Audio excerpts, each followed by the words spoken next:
হে welcome সবাইকে স্বাগত জানাচ্ছি আমাদের আরো একটি নতুন এপিসোডে। সো ভিউয়ার্স, আপনারা দেখতে পাচ্ছেন আমরা এখন কক্সবাজার গেটে। যে যেখান থেকে আমাদের ভিডিওটি দেখছেন সকলকে জানাই আন্তরিক শুভেচ্ছা এবং অভিনন্দন। সেই সাথে সবাইকে আরেকবার জানিয়ে রাখি, আপনি যদি আমার চ্যানেল নতুন হয়ে থাকেন তাহলে অবশ্যই লাইক, কমেন্ট, শেয়ার এবং সাবস্ক্রাইব করবেন। ফাইনালি আজকে আমরা চলে এসেছি কক্সবাজার। আপনারা দেখতে পাচ্ছেন এটা হলো সেই বিখ্যাত কক্সবাজার সমুদ্র সৈকতে পাশাপাশি ডলফিন মোড় যেটাকে বলা হয়, সেই কাঙ্ক্ষিত শহর ডলফিন মোড়ের কাছে কাছে আমরা চলে এসেছি। আজকে আমরা আপনাদেরকে দেখাতে চলেছি আমরা কক্সবাজারে কি কি দেখলাম, কক্সবাজার কেমন এনজয় করলাম, তাই আপনাদের সামনে উপস্থাপন করতে যাচ্ছি। সো ভিউয়ার্স, আমাদের পুরো ভিডিওটি দেখুন, আশা করি ভালো লাগবে। প্রিয় ভিউয়ার্স, আমরা সেই সুদূর শেরপুর বগুড়া থেকে কক্সবাজারে এসেছি। প্রায় 19 জন সদস্য আমরা ইয়ামাহা রাইডার্স ক্লাবের পক্ষ থেকে কক্সবাজার চলে এসেছিলাম। এটা হলো সেই কক্সবাজারের মূল পয়েন্ট। আমরা এখন আছি সুগন্ধা বিচে। আসলে সুগন্ধা বিচ মানেই দর্শকের আনাগোনা প্রচুর, আপনারা ভিডিওতে দেখতে পাচ্ছেন। এরা হচ্ছে আমাদের সেই ইয়ামাহা রাইডার্স ক্লাবের সকল সদস্যবৃন্দ।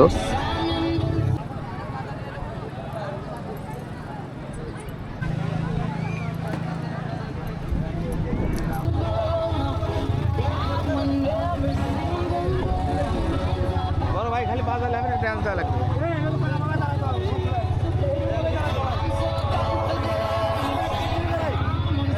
খালি এটুকুই করা ঘুরে দিব হচ্ছে যে খুলে যাবি আমি ঘরে নেবো ভাই পানি চান বিদায় না আগে করছি আমি সিলও তুলি নাই ভাই, তুমি ঘর করে তুমি নিও নি পানি চান বিদায় না সো ভিউয়ার্স, আমরা আসলে লোকালয় মানে কি বলবো বেশি মানুষের ভিড় থেকে আমরা একটু সামনে এগিয়ে এসেছি। এখানে আমরা আমাদের ইয়ামাহার যে অ্যাডমিন আমাদের মুজাহিদ ভাই, উনি আমাদের প্ল্যান সম্পর্কে বিস্তারিত জানালেন। তারপরে আমরা সবাই যার যার মতো গোসলে ব্যস্ত। তো আসলে সমুদ্র সৈকতে গোসলের মজাটা আলাদা। নোনা পানিতে গোসল অনেক ভালো লাগছে, বিশেষ করে ঢেউগুলো, এক একটা ঢেউ যেন মনে করেন যে মাথার উপর দিয়ে চলে যায়। আমরা সকলেই অনেক অনেক এনজয় করেছি। আর প্রিয় দর্শক, আপনি যদি এখানে আসতে চান তাহলে অবশ্যই সাবধানতার সাথে আসবেন, কারণ হলো এখানে ভালো মন্দ উভয় ধরনের লোক আছে। So be careful.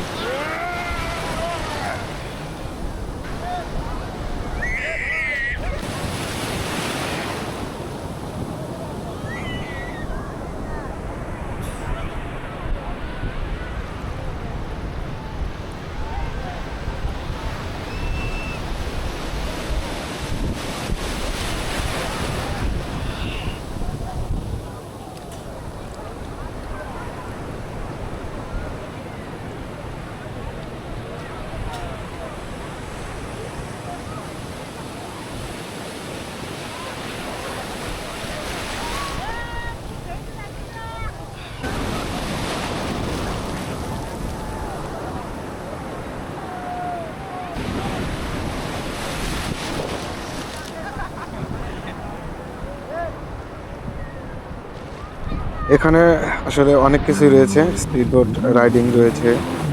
আপনার এখানে স্পিডবোট রাইডিং আপনার কি বলবো, আসলে অনেক এনজয়েবল। আমরা স্পিডবোট রাইড করেছি। তারপরে প্রিয় দর্শক, এখন আমরা আপনাদের এমন একটা জিনিস দেখাতে চলেছি। আসলে আপনাদেরকে বলতে হবে আসলে এই ফলটার নাম কি, এর আগে কখনো খেয়েছেন কিনা। যদি খেয়ে থাকেন অবশ্যই ফলের নামটা জানাবেন কমেন্ট বক্সে। সকলকেই বলছি, যারা যারা এই ফলটিকে চেনেন আসলে কমেন্ট বক্সে আপনাদের ফলের নামটি জানিয়ে যাবেন।